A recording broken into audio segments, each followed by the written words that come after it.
Pulso Latino.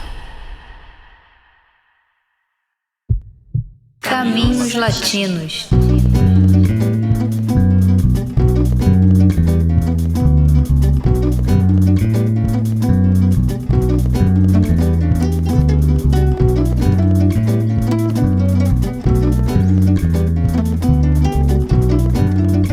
Começa agora o 7º episódio da série Caminhos Latinos. Desta vez a gente vai caminhar pelo Equador.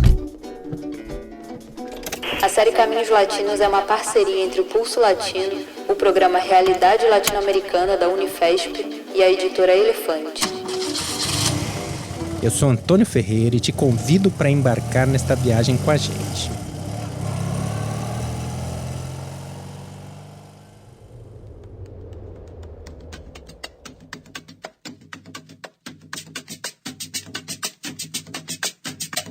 Se você não ouviu os primeiros 6 episódios, você pode fazer a viagem do ponto de partida, ou então armar o seu próprio itinerário pela América do Sul. Na primeira parte, como já de costume, quem vai caminhar com a gente, nos contando um pouco da história do Equador, é o historiador e professor da Unifesp, Fábio Luiz Barbosa dos Santos. Na segunda parte, teremos uma entrevista com o economista equatoriano Alberto Acosta Espinosa. Acosta foi presidente da Assembleia Constituinte do Equador, foi ministro de Energia e Minas no primeiro mandato de Rafael Correa e é autor de inúmeros livros, entre eles Pós-Extrativismo e Decrescimento e O Bem Viver, ambos publicados pela editora Elefante. El caminito se va por ahí, no vuelve. El caminito se va por ahí, no vuelve.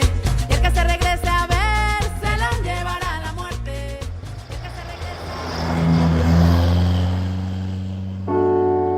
A série Caminhos Latinos vem sendo construída com um grande esforço militante pelo coletivo do Pulso Latino e vários parceiros e apoiadores. Siga o Pulso Latino nas redes sociais, escreva pra gente e indique nosso trabalho para os seus amigos. Claro, não deixe de nos escutar pelo seu aplicativo de podcast favorito.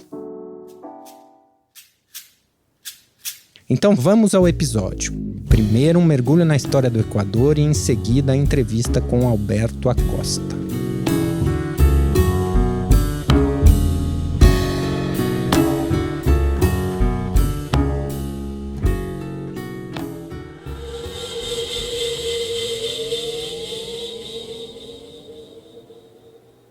Olá, sou Fábio Luiz e no programa de hoje discutiremos o Equador.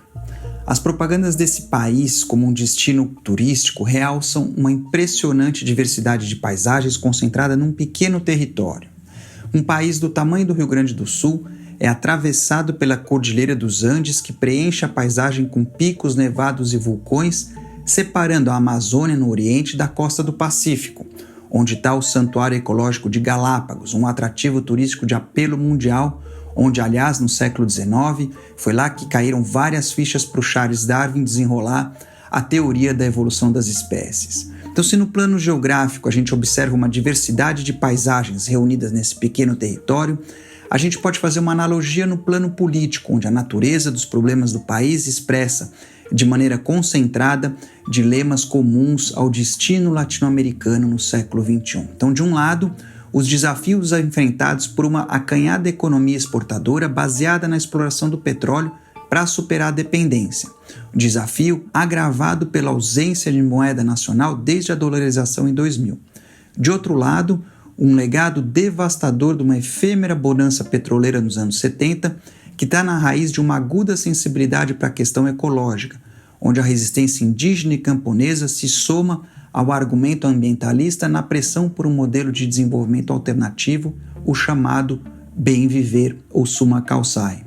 Então, para entender os dilemas atuais desse país, eu vou destacar 3 aspectos: a sensibilidade política da questão ecológica, a crise que seguiu o auge petroleiro nos anos 70 e as rebeliões do início do século XXI que precederam a eleição do Rafael Correa em 2007, desencadeando a autodenominada Revolução Cidadã, que é a versão equatoriana do progressismo latino-americano.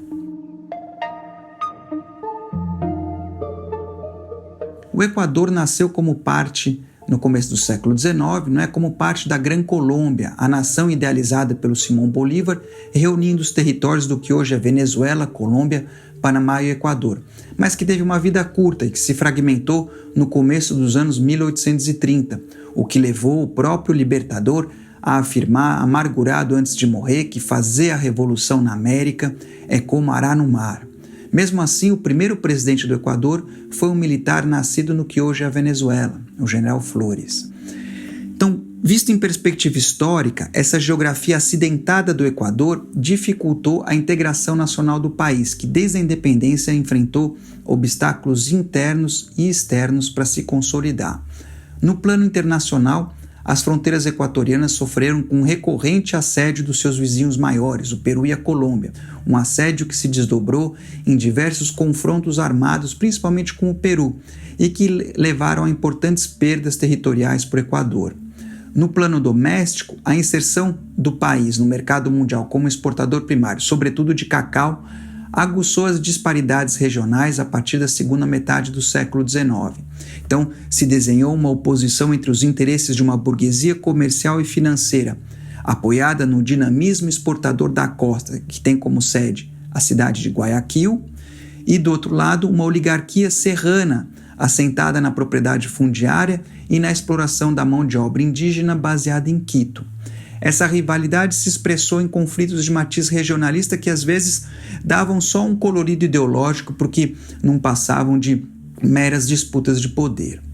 A vulnerabilidade aos fluxos do mercado mundial e a instabilidade política caracterizaram a história equatoriana ao longo do século XX. Então, no período entre guerras, a queda nos preços internacionais do cacau diante da concorrência africana, somada a pragas que afetaram a produção local, num contexto da crise de 29, mergulharam o país em um período de estagnação econômica e de disputa política, de modo que, se a gente olha entre a chamada Revolução Juliana em 1925 e a presidência de Galo Plaza em 52, que pode ser considerado o primeiro presidente burguês moderno no país, se a gente olha esse período, houve 26 variações de mandatários e de regimes. O crescimento da exportação de banana a partir dos anos 50 arrancou o país da letargia econômica e favoreceu um certo apaziguamento político. No entanto, uma inédita sucessão de 3 presidentes constitucionalmente eleitos nesse período dos anos 50 foi interrompida com a derrubada do presidente Velasco Ibarra em 61 e do seu sucessor, por meio de golpe militar apoiado pelos Estados Unidos no contexto do triunfo da Revolução Cubana. O Velasco Ibarra foi 5 vezes presidente da República, A última vez que ele foi eleito foi em 68 e, de novo, ele não concluiu o mandato, que foi abreviado por outro golpe militar, em 72, no momento em que se iniciava a exploração petroleira em grande escala no país. A extração do petróleo no Equador teve um grande impulso com a alta dos preços internacionais no contexto da Guerra do Yom Kippur em 73. Embora o Equador nunca tenha sido um grande produtor mundial, o negócio petroleiro teve um importante impacto na economia nacional. Então, para que vocês tenham uma ideia, a exportação total do país cresceu, era cerca de 190 milhões de dólares em 70, 11 anos depois passava de 2,5 bilhões de dólares, ou seja, multiplicou por mais de 13 vezes, enquanto o PIB nesse período cresceu a uma taxa média anual superior a 8%. No entanto, essa afluência petroleira foi efêmera e deixou um passivo financeiro e ambiental devastador. Isso porque o petróleo equatoriano se concentra principalmente na região amazônica e, portanto, a exploração causou danos ambientais irreparáveis, de modo que em 93, nativos e colônias da Amazônia entraram com uma demanda judicial contra a Chevron Texaco, a principal multinacional atuante na área entre 64 e 92. Esse é um processo que ficou conhecido no Equador como El Juicio del Siglo, o julgamento do século. O perito nomeado pela corte equatoriana estimou a indenização devida em mais de 9 bilhões de dólares, mas a demanda tem sido negada em fóruns internacionais. Então, por exemplo, em 2018, a petroleira venceu na Corte Superior de Arbitragem em Haia. E, por sua vez, a Chevron tem acusado o Estado equatoriano de ruptura de contrato, exigindo indenização. Então, apesar do impasse jurídico ou dos desenlaces desfavoráveis até o momento, o resultado é que as feridas abertas por essa atuação predatória aguçaram uma sensibilidade política singular para a questão ecológica no país.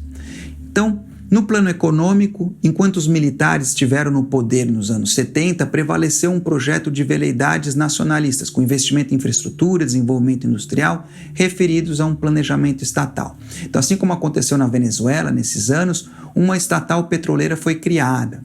Então, no período militar, entre 73 e 79, a taxa de expansão da indústria foi de 10% e o peso do setor chegou a 1/5 do PIB, mas ao mesmo tempo o padrão de concentração de renda permaneceu intocado e o consumo baseado em importações cresceu, aprofundando as determinações características do subdesenvolvimento. No entanto, assim como aconteceu em outros países petroleiros da América Latina nos anos 1970, como por exemplo a Venezuela e o México, essa receita petroleira ela afiançou uma escalada do endividamento externo num contexto internacional de disponibilidade de capitais, de modo que a dívida equatoriana se multiplicou quase 22 vezes entre 71 e 81.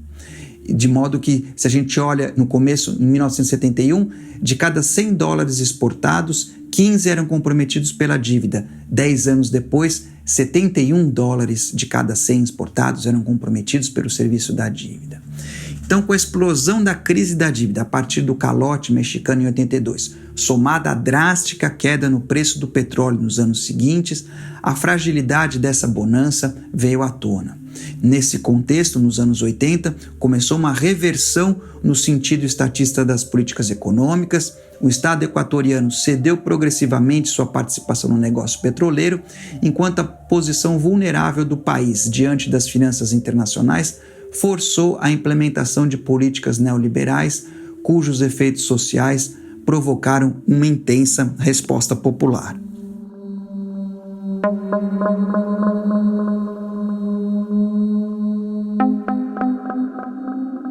A trajetória equatoriana entre a crise da dívida e a dolarização em 2000 é marcada pela estagnação econômica, pelo descrédito político e por uma vertiginosa degradação no padrão de vida. No plano político, a estreita margem de manobra para gerenciar a crise segundo a disciplina dos organismos multilaterais está na raiz do desgaste sofrido pelos sucessivos governantes, o que fica claro quando a gente constata que desde a saída dos militares em 79 até a reeleição do Correa, nenhum presidente tinha elegido o seu sucessor. A degradação do padrão de vida ela é perceptível em alguns dados. Por exemplo, o PIB por habitante entre 73 e 81 pulou de $375 para 1.668. Às vésperas da crise da dívida, o salário mínimo superou pela primeira e única vez na história recente do país o custo da cesta básica, mas nos anos seguintes a renda bruta por habitante caiu quase pela metade, enquanto a taxa de emprego formal, que estava em 65% no começo da década, decaiu para cerca de 40% e a participação dos salários na renda nacional se reduziu de 35% entre o final da ditadura para 12% no começo do governo Correa. Então, ao mesmo tempo, a parcela do gasto público abocanhada pelo serviço da dívida chegava a 28% do PIB, enquanto menos de 4% era gasto com saúde e educação. Então, nesse período de crise, o que eu estou pintando é uma degringolada entre os anos 80 e os anos 90, num período em que aumentaram os índices de desnutrição infantil, mortalidade materna infantil, mortalidade por doenças associadas à pobreza, abandono da escola e outros dados, enquanto a pobreza atingia em média 60% da população. Então essa degradação das condições de vida dos trabalhadores, ela pode ser sintetizada em dois dados. De um lado, o poder de compra do salário real se reduziu em quase 1/4 entre 1980 e 2000, enquanto que no mesmo período o montante da remessa de imigrantes que trabalham no exterior, que era inferior a 1% do PIB, saltou para quase 8%, convertendo-se na principal fonte de divisas do país depois do petróleo. O impacto dessa formidável regressão social sobre as forças populares foi heterogêneo. Por um lado, caíram os filiados no movimento sindical como um reflexo da precarização das relações de trabalho e o aumento do desemprego. Mas, por outro lado, organizações indígenas confluíram em 86 na formação da Confederação das Nacionalidades e Pueblos Indígenas do Equador, a chamada CONAI, que assumiu o protagonismo das lutas populares, né? Então, em 1990, eles lideraram um levante de impacto nacional e 5 anos depois organizaram um partido político próprio, o Pachacuti. Em 1997, eles tiveram um papel central para derrubar o presidente Abdallah Bucaram, que foi derrubado menos de 6 meses depois de tomar posse. Bucaram era uma figura carismática e corrupta que tinha começado um radical programa de ajuste estrutural assessorado pelo argentino Domingo Cavallo, que tinha sido ministro do Carlos Menem, o que é um indício de que a dolarização já era cogitada como resposta à crise. As dificuldades econômicas do país foram agravadas por um novo conflito militar com o Peru em 95 e pela devastação natural trazida pelo El Niño entre 97 e 99. De modo que, após 2 décadas de estagnação, a crise chegou no seu ponto mais baixo em 99, um ano em que o PIB do país caiu 7,3% e o país sofreu, segundo os dados da Unicef, o empobrecimento mais acelerado na história da América Latina. E a pobreza extrema atingiu mais de 30% da população, enquanto continuava aumentando a concentração de renda. Então, nessa conjuntura recessiva foi que o governo decretou abruptamente a dolarização da economia, extinguindo o sucre como moeda nacional em janeiro de 2000, num processo marcado pela imprevidência, falta de transparência e promiscuidade na relação com o setor financeiro.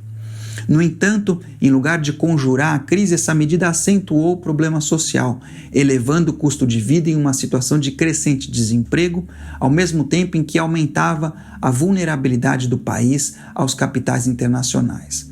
A reação popular a essa política teve sentidos diversos. Então, de um lado, se intensificou a imigração, de modo calcula-se que mais de 1 milhão de pessoas deixou o país naquela conjuntura, elevando o total de imigrados a cerca de 3 milhões sobre uma população de quase 14 milhões de habitantes. Por outro lado, a dolarização detonou uma poderosa rebelião popular liderada pelo movimento indígena que granjeou a simpatia de um setor dos militares.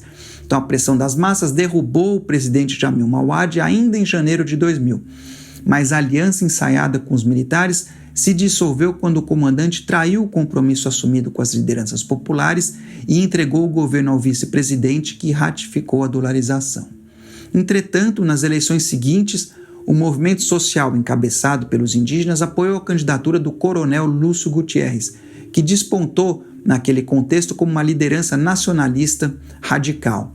A vitória de Gutiérrez no final de 2002, no mesmo momento em que o Lula vencia as eleições no Brasil, empolgou os progressistas sul-americanos, que tinham aplaudido os dois no Fórum Social Mundial de Porto Alegre mais cedo, naquele mesmo ano, eu lembro bem disso. No entanto, o novo presidente, o Lúcio Gutiérrez, rapidamente desfez qualquer expectativa de mudança, se comprometeu com a austeridade neoliberal, com os Estados Unidos, o que deixou numa situação embaraçosa os seus apoiadores indígenas que naquele momento ocupavam vários ministérios. Assolado por denúncias de corrupção e denúncias de entreguismo, o mandato do Gutiérrez foi funesto para o movimento indígena, que saiu desmoralizado e dividido pela sua breve participação num governo que também não terminou. Assim, se o Domingos Cavallo tinha mostrado o caminho para a dolarização, os gritos de "que se vajam todos" das ruas argentinas em 2001 também chegaram ao Equador 4 anos depois, na chamada Rebelião dos Foragidos, que derrubou o Lúcio Gutiérrez.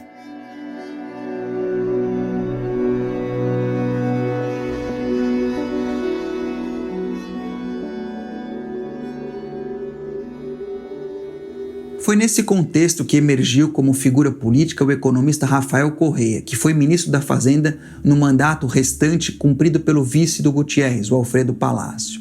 Então, com um discurso crítico ao neoliberalismo e à política convencional, que ele chamava de partidocracia, a sua candidatura em 2007, então depois de um mandato tampão entre 2005 e 2007, a candidatura do Rafael Correa foi apoiada por partidos de centro-esquerda, mas também pelos partidos socialista e comunista, além do movimento Pachacuti. No entanto, não é correto enxergar uma solução de continuidade entre o ascenso das lutas indígenas e sociais no Equador e o mandato do Correa. No momento em que a combatividade e a legitimidade do movimento indígena tinha diminuído em função da passagem, vamos dizer, desastrada pelo governo do Gutierrez. O que foi decisivo para o sucesso do Correia foi a forma como a classe média se incorporou à Aliança País, como veio a se chamar o partido que foi o veículo da política correísta. O rechaço aos partidos políticos foi parte dessa ideologia de cidadanização da política, que depois se desdobrou na ideia de uma revolução cidadã. Então foi assim que o Correia venceu as eleições em 2007 sem pertencer a um partido, sem apoiar candidatos ao parlamento. No entanto, essa conduta antipartidista colocou um problema prático para o novo presidente, né? Porque o governo não tinha representantes no Congresso, enquanto, por outro lado, o Congresso tinha pouca legitimidade social. Então, para superar esse dilema, o governo Correia apostou as suas fichas na convocação de uma Assembleia Constituinte. Então, inspirado no caminho aberto pelo Chávez na Venezuela, seguido pelo Morales na Bolívia, foi instalada uma Assembleia Constituinte que escreveu a 20ª Constituição da história do país. Então, nesse contexto, o presidente combinou o manejo da mídia e das urnas para decolar em apenas 28 meses a autodenominada Revolução Ciudadana. Mas como nos países vizinhos, esse percurso foi turbulento desde o início. No mesmo dia em que se inaugurou a Constituinte na cidade de Monte Cristi, o novo governo reprimiu com brutalidade um protesto em Dayuma, na Amazônia, quando a população fechou as vias de acesso a um campo petroleiro operado pela estatal Petroequador. Então, era um prenúncio significativo dos enfrentamentos por virem, tanto na Assembleia quanto nas ruas. Em Monte Cristi, a tensão entre a aspiração a uma Constituição referida ao bem viver, como era o anseio popular, e o imperativo da exploração primária, imposto pelo capital, provocou diversos impasses, que inclusive levaram à renúncia do presidente da Constituinte, Alberto Acosta, com quem daqui a pouco vocês vão conversar, ele que renunciou a pedido do próprio presidente Correia.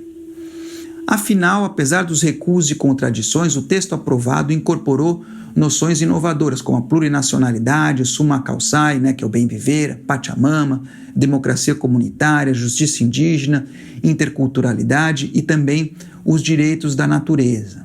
No entanto, nos anos seguintes, a tensão entre o bem viver e a exploração primária se recolocou e acabou sendo resolvida em favor da segunda.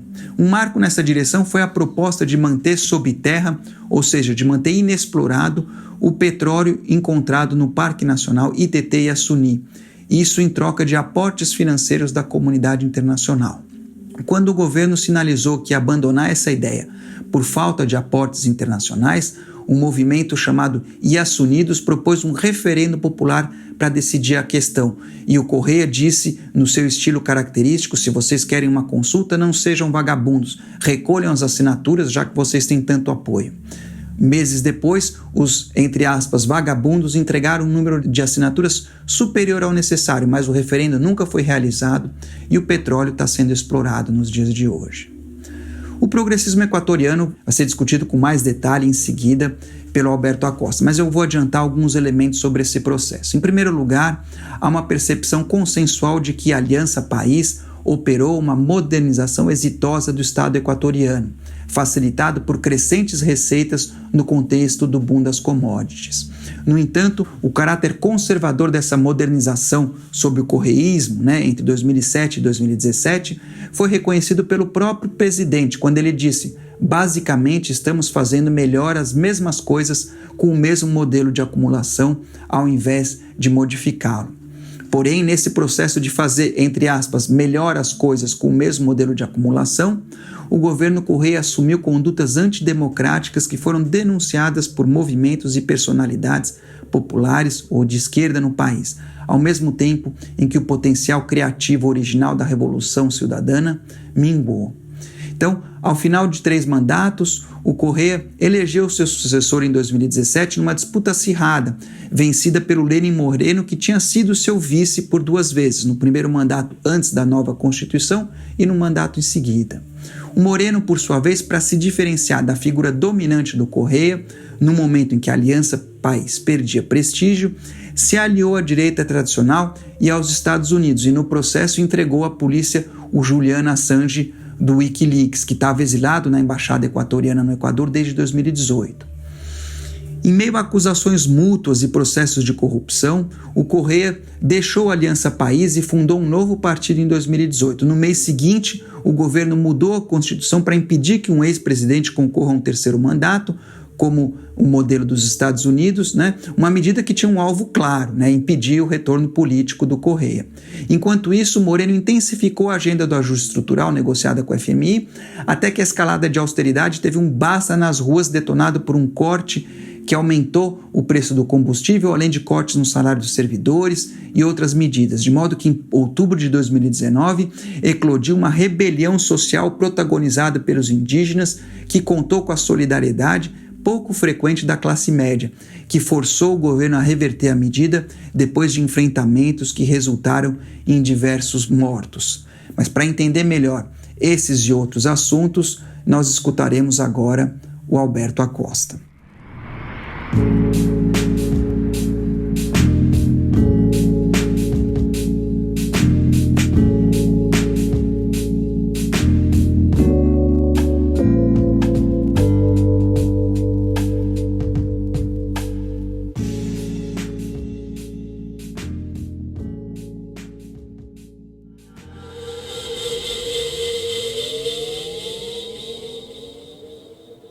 Olá, Alberto, muito obrigado por participar dessa entrevista. É uma honra tê-lo conosco aqui no Pulso Latino. Como já foi apontado pelo Fábio Luiz na primeira parte do nosso episódio, em 2007, Rafael Correa foi eleito pela primeira vez como presidente. Seu partido, Aliança País, não possuía representação no Congresso Nacional e a principal estratégia do governo foi instaurar uma Assembleia Nacional Constituinte, que em julho de 2008 promulgou a chamada Constituição de Monte Cristi. Nesse processo, que se deu nos marcos da chamada Revolução Cidadã, já se ensaiavam grandes conflitos e cisões que depois iriam marcar os governos de Correia. Você viveu estes conflitos em carne própria, já que era o presidente da Assembleia Constituinte e depois acabou renunciando. Pode nos contar um pouco dos projetos que estiveram em disputa nesse momento da Assembleia Nacional Constituinte e também o que resta como legado dessa Constituição nos dias atuais?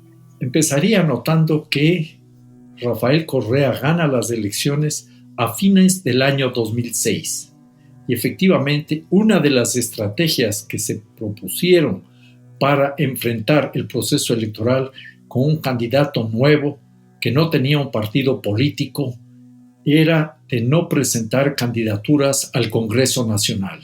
De esta manera nosotros nos distanciábamos de la vieja política y proponíamos un cambio que iba a empezar con la convocatoria a la Asamblea Constituyente que efectivamente se realiza del año 2007 al año 2008. Aquí habría que anotar algo que me parece a mí fundamental. Es el hecho de que Rafael Correa aparece en un momento dado, en una coyuntura, y encarna la capacidad de llevar adelante un liderazgo que luego, por varias razones, devino en una lógica caudillesca. Yo anotaría algo antes de hablar de ese tema y de esos problemas. El hecho de que no es que Correa es el gran gestor de este proceso, sino que había ya un acumulado de luchas históricas en el Ecuador, de luchas relativamente recientes, a más de todo el proceso de resistencia del movimiento indígena. Tengamos presente que la vida política del Ecuador años antes del 2006 había sido muy azarosa, había sido muy complicada, había sido una vida caracterizada por el cambio de gobiernos con mucha frecuencia. Tuvimos 3 procesos de movilización popular importantísimos que dieron fin con algunos gobernantes. El primer caso fue el de Abdalá Bucaram en el año 1997. Luego tuvimos en el año 2000 la caída del gobierno de Yamil Maguá y en el año 2005 la salida del gobierno de Lucio Gutiérrez. Todo como parte de un proceso de luchas populares que se iban gestando en un ambiente sumamente complejo y sumamente difícil. Recordemos que Ecuador atraviesa una de sus peores crisis, no solo económica, sino social, política, ética, desde mediados de los años 90 hasta inicios de los años 2000. La economía ecuatoriana se contrae brutalmente, la pobreza y la pobreza extrema crecen de una manera exponencial, hay una estampida migratoria, cerca de 2 millones de personas huyen del Ecuador en crisis, tenemos todo el tema del salvataje bancario, que fue una suerte de atraco generalizado impulsado por los gobiernos anteriores al de Correa, y entonces en ese escenario complejo en el cual hubo un proceso constituyente o constitucional en el año 97-98 es cuando aparece con fuerza la candidatura de Rafael Correa, que enfrenta esos problemas rápidamente mencionados y simultáneamente se sintoniza con las luchas de diversos sectores de la sociedad. Yo rescataría, por ejemplo, y en primer lugar, el movimiento indígena que interviene como sujeto político, como un actor determinante en la vida política nacional desde el año 90 con el levantamiento indígena del Inti Raymi, mayo-junio del año 90. Luego vendrán otras movilizaciones indígenas muy importantes que los indígenas juegan un papel determinante, sobre todo para la salida de Bucarán y más aún para la salida de Yamil Maguad, y eso genera entonces una fuerza social popular muy grande, indígenas, trabajadores, ecologistas, feministas, estudiantes, maestros, profesores universitarios, incluso empresarios que se veían frustrados por ese manejo corrupto y antinatural, casi podría decir, de la economía ecuatoriana, que es sacrificada en aras de conseguir unos respaldos del Fondo Monetario Internacional, algo que ya acompaña la historia del Ecuador desde los años 60. Pero en ese contexto emerge con fuerza la propuesta de la Asamblea Constituyente. Ese fue uno de los planteamientos básicos que permitió movilizar a la sociedad para impulsar un gran cambio.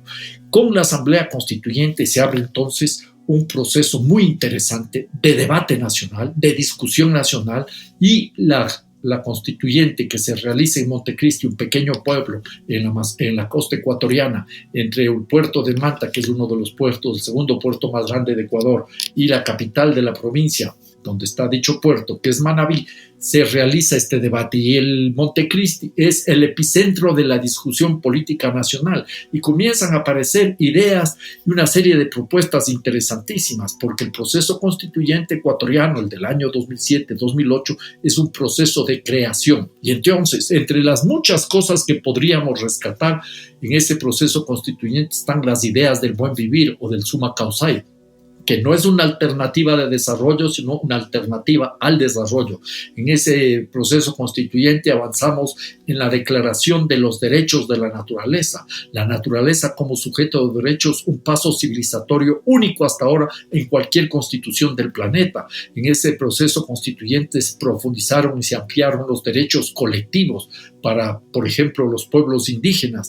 Igualmente anotaría la importancia que tuvo una serie de definiciones en lo económico cuando se establece, con otras palabras, que el ser humano es lo más importante en el manejo económico. La economía tiene que subordinarse al ser humano. El ser humano va a estar sobre el capital, se decía en términos muy simples, pero el ser humano viviendo en armonía con la naturaleza. Igualmente, en ese contexto de plantear otro tipo de economía, se habla de una economía social y solidaria para todo el aparato productivo ecuatoriano, y ese es uno de los aspectos que abre la puerta también a formas diversas de entender la economía, porque no había solo la economía privada y la economía pública, sino la economía mixta y sobre todo y particularmente la economía popular y solidaria. Hay una serie de mandatos en la Constitución vigorosos, los que tienen que ver con el agua, por ejemplo. El agua es un derecho humano fundamental, se prohíbe toda forma de privatización del agua, se establecen prelaciones en el uso del agua, primero para los seres humanos, segundo para la soberanía alimentaria,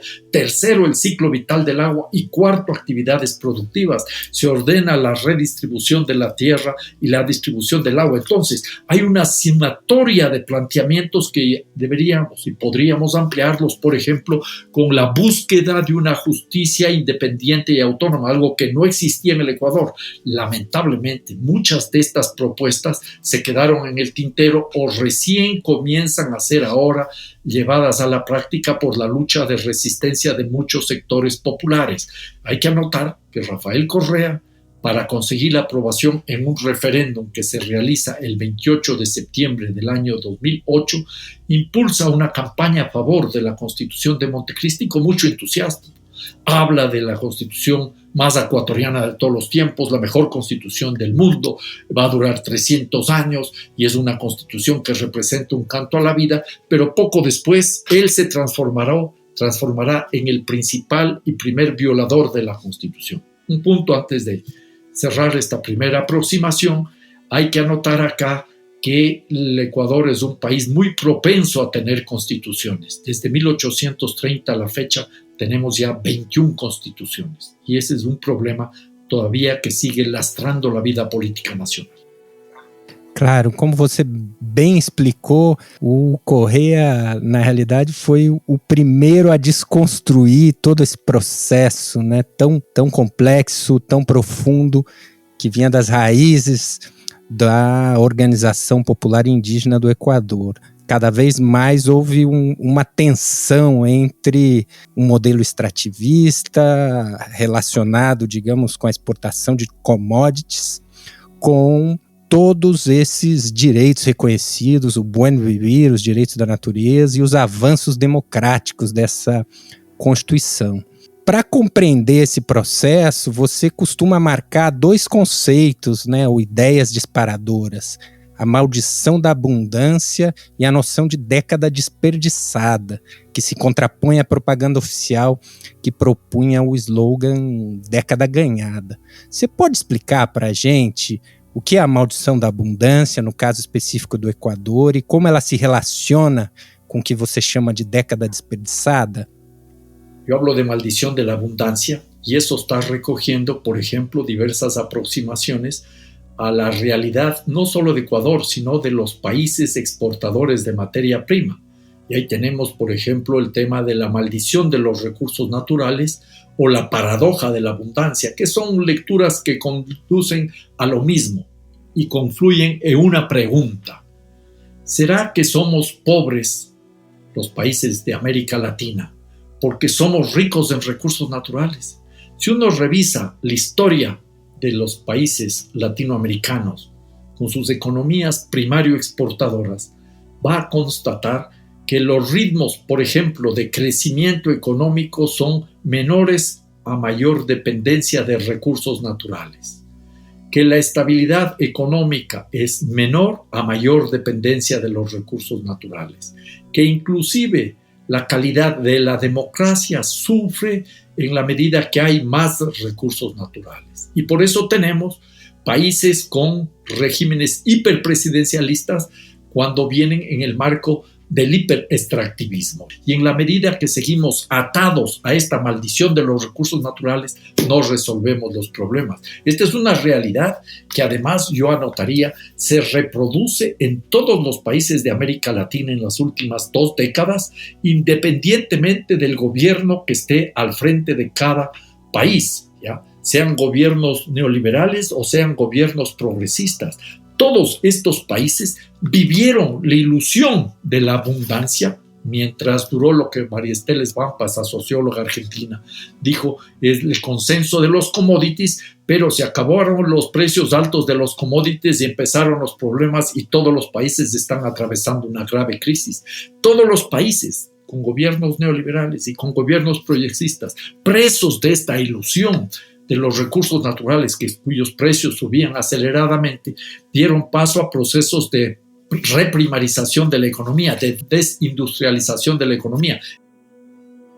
Y en el caso ecuatoriano, a pesar de que se planteó una, entre comillas, revolución ciudadana y que se disponía de un marco jurídico, de un marco constitucional que habría permitido avanzar con transformaciones estructurales y que el gobierno contó, como sucedió en otros gobiernos de la región, con una enorme cantidad de recursos económicos, recursos financieros.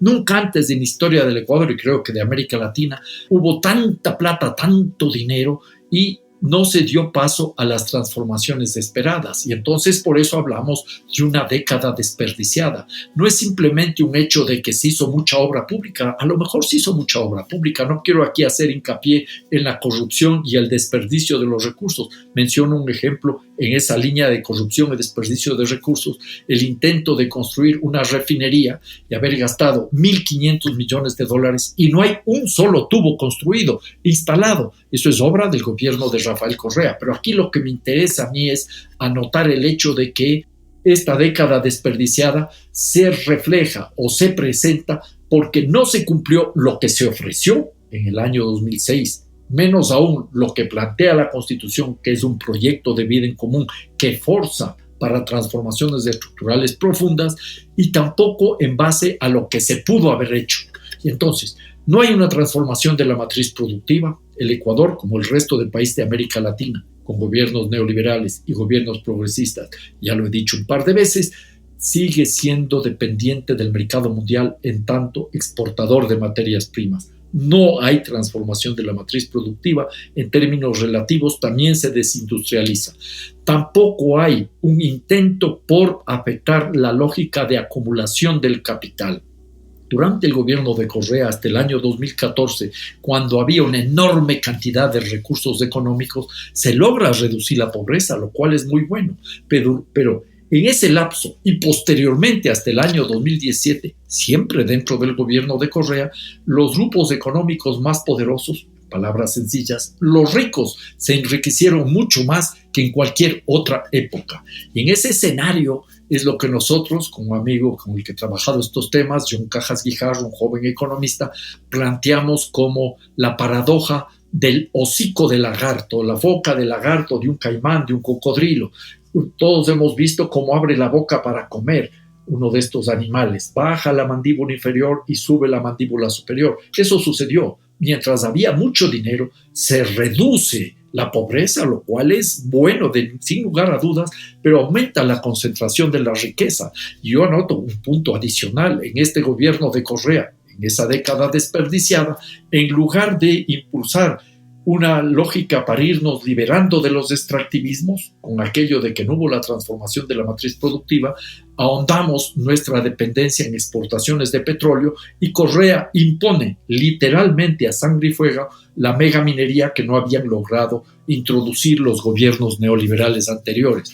Y lo grave, lo lamentable es que si bien al inicio del gobierno de Correa se toman algunas medidas para distanciarse de las lógicas de lo que conocíamos como consenso de Washington, de las garras del Fondo Monetario Internacional y del Banco Mundial, en el año 2014, cuando los precios del petróleo estaban todavía en niveles altos, bordeaban los $100 por barril, este gobierno, en su voracidad por recoger recursos, obtener recursos y a realizar obra pública sin planificación y en medio de una corrupción desbocada, vuelve al Fondo Monetario Internacional a pedirle la autorización para colocar bonos en el mercado financiero internacional por $2,000 millones. Y empieza entonces en esa época un crecimiento de la deuda externa que no habíamos visto en épocas anteriores. Este es un asunto que yo creo que nosotros tenemos que tener claro, ¿ya? Y esta es una cuestión que debería hacernos a nosotros reflexionar. La deuda externa que había fluctuado alrededor de los $11,000 millones al inicio de la década de los 2000 se reduce por efecto de una interesante política de endeudamiento externo en el año 2008-2009 a $7,400 millones, pero luego comienza a crecer aceleradamente. Y así, en junio de este año, la deuda externa ya supera los casi 41,500 millones de dólares, sin considerar todo el endeudamiento adicional que acaba de contratar el gobierno de Lenín Moreno con el Fondo Monetario Internacional y otros organismos. Igualmente, la deuda pública interna crece de una manera vertiginosa, de más o menos $2,800 millones en diciembre del año 2009 a más de $17,000 millones también en junio del año 2020. Y la relación total deuda externa y deuda interna, me refiero a la deuda pública, ya llega a esa época, a junio del 2020, a unos $70,000 millones, más del 72% del Producto Interno Bruto. Este es un hecho que hay que también tenerlo en consideración.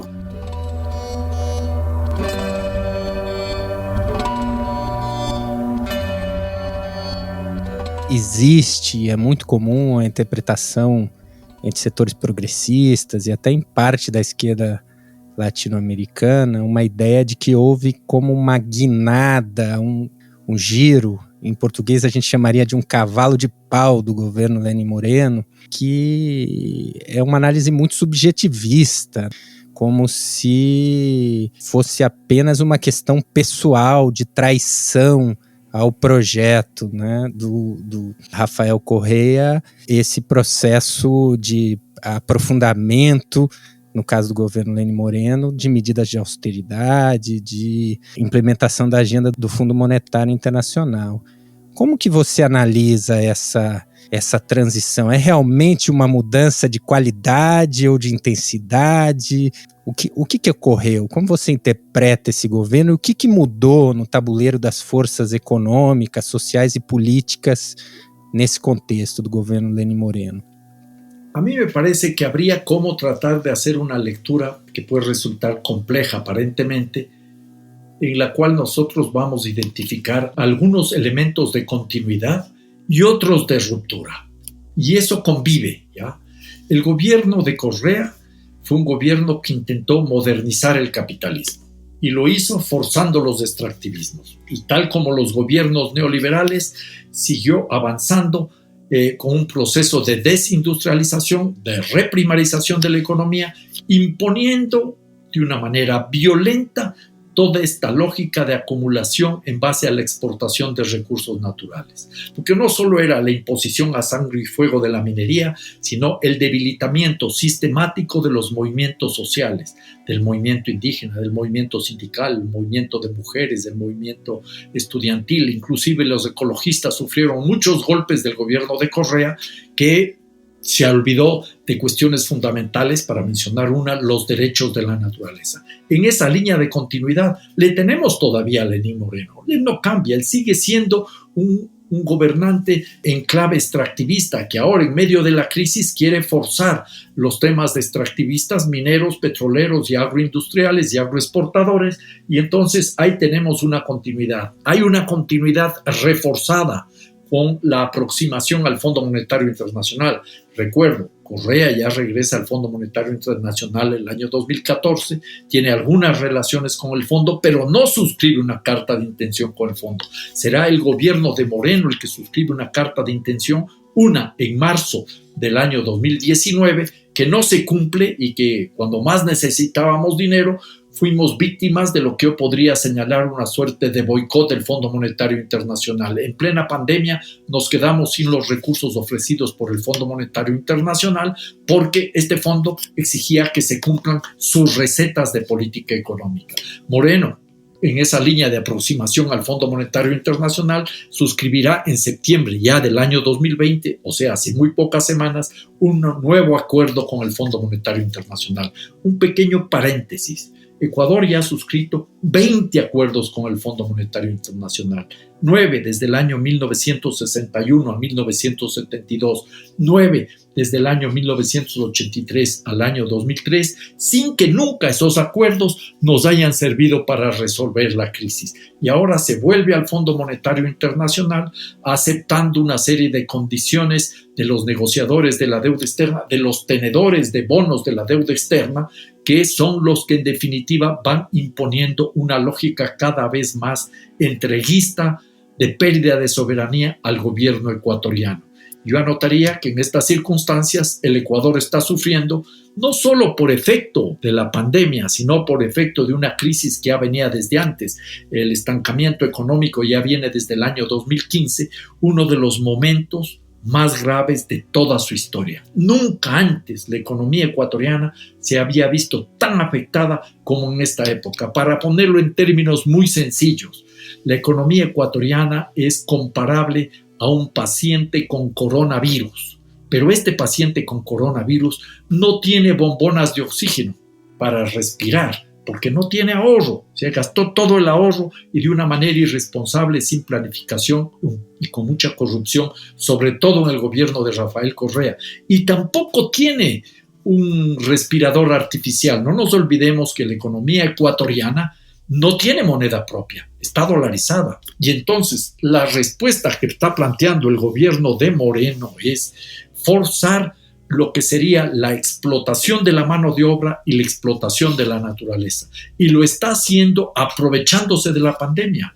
porque cuando la sociedad está paralizada, la democracia en cuarentena, este gobierno ha impulsado varios cambios. Uno, ya mencionado, la flexibilización laboral, la precarización del trabajo. Dos, también ya mencionado, ampliar los extractivismos. Y en ese contexto, incluso el gobierno logró eliminar los subsidios a los combustibles, que es una cuestión que ha generado en el Ecuador muchos problemas políticos. Entonces, el escenario para el país es en extremo complejo desde una perspectiva económica y tenemos un gobierno que a la final no solo que se distanció de lo que podía haber sido el legado del gobierno anterior, que cometió muchísimos errores, sino que cada vez tanto Correa como Moreno están lejos de los mandatos constituyentes. Claro, que terrível tudo isso. Pois bem, mas vamos colocar pouco de esperança nessa conversa, né? Em outubro de 2019, eclodiu uma grande revolta indígena e popular contra esse pacote de medidas econômicas do governo, especialmente, como você já mencionou, a retirada dos subsídios dos combustíveis. Essa insurreição, que culminou com marchas indígenas a Quito, teve como resposta um estado de exceção e muita repressão, mas também uma mesa de negociação que foi transmitida pela televisão e um certo recuo do governo. Quais são as raízes deste movimento? Em que medida o que se organizou aí, o seu saldo organizativo, pode contribuir para um projeto alternativo de país, né? Um projeto que seja capaz de questionar as imposições do FMI e um modelo único de austeridade, mas também de impulsionar novas formas de estarmos no mundo, de nos conectarmos entre si com a natureza. La eliminación del subsidio a los combustibles es simplemente la chispa que prende el incendio, lo mismo que el incremento de la tarifa del transporte en el metro en la ciudad de Santiago de Chile. Esa no es la causa del problema, los problemas son mucho más difíciles. Claro que en el caso concreto de Ecuador, la forma en que se hace y se da paso a la eliminación de los subsidios fue vandálica. De la noche a la mañana, sin ningún estudio técnico, sin ninguna reflexión productiva, social, incluso política y menos aún ecológica, se duplicó el precio de la gasolina y el diésel. Y esto incendió lo que ya se había venido acumulando desde mucho atrás, una serie de inconformidades que se habían ya comenzado a gestar en el gobierno de Correa y que se ahondan en el gobierno de Moreno. Y aquí tenemos que anotar algunas sorpresas muy interesantes. En el gobierno de Correa, el movimiento indígena en particular fue duramente golpeado. Incluso se intentó tener un movimiento paralelo. La lucha de defensa de los territorios en contra de la minería y del petróleo era reprimida duramente en el gobierno de Correa.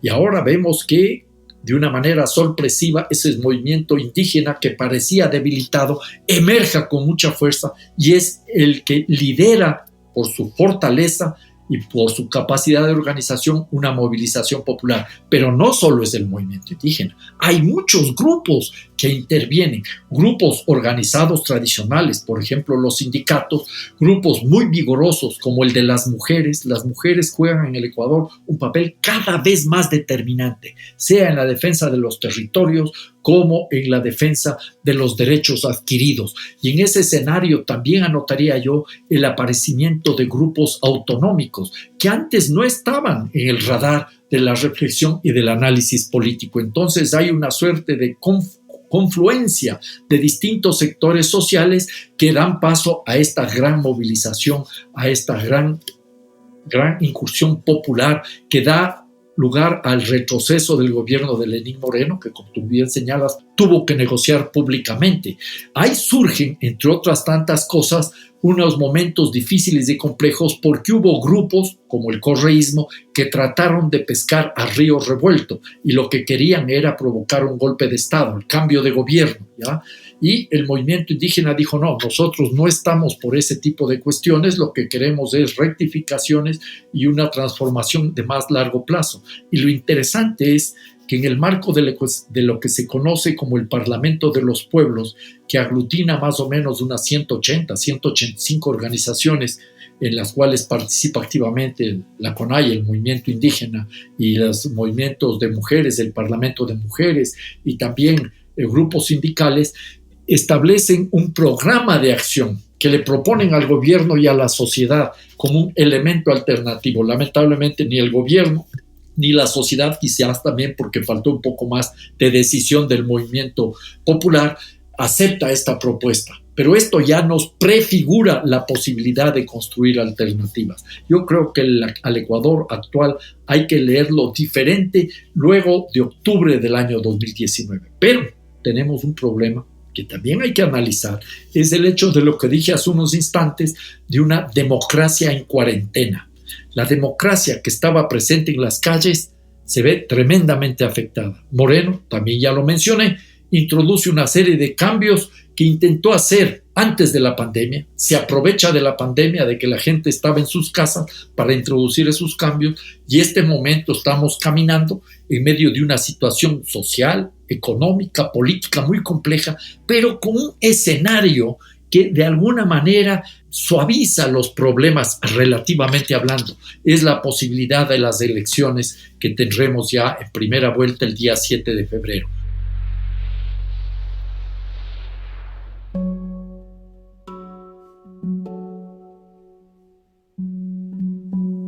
Es muy importante que ahora en América Latina, no solo en Ecuador, sobre todo se haga una reflexión de qué significa ser de izquierda. Me parece que eso es fundamental.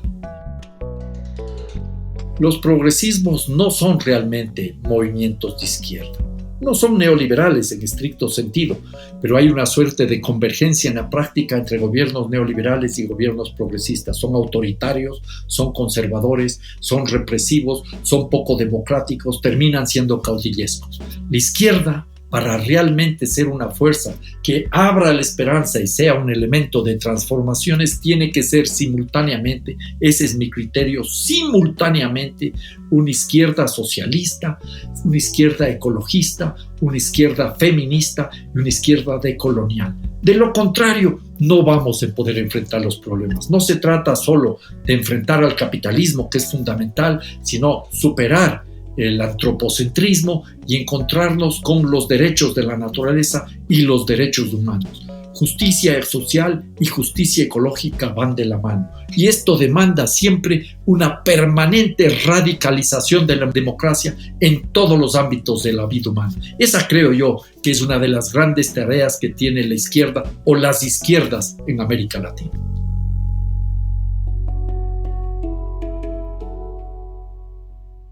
Muito obrigado, Alberto. Muito inspiradora essa conversa. Não há palavras para agradecer essa sua participação. Eu te quedo muito agradecido. Seguiremos conversando. Maravilha.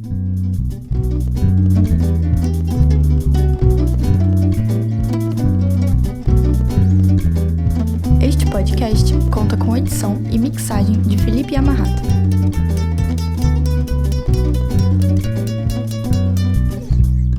Caminhos Latinos.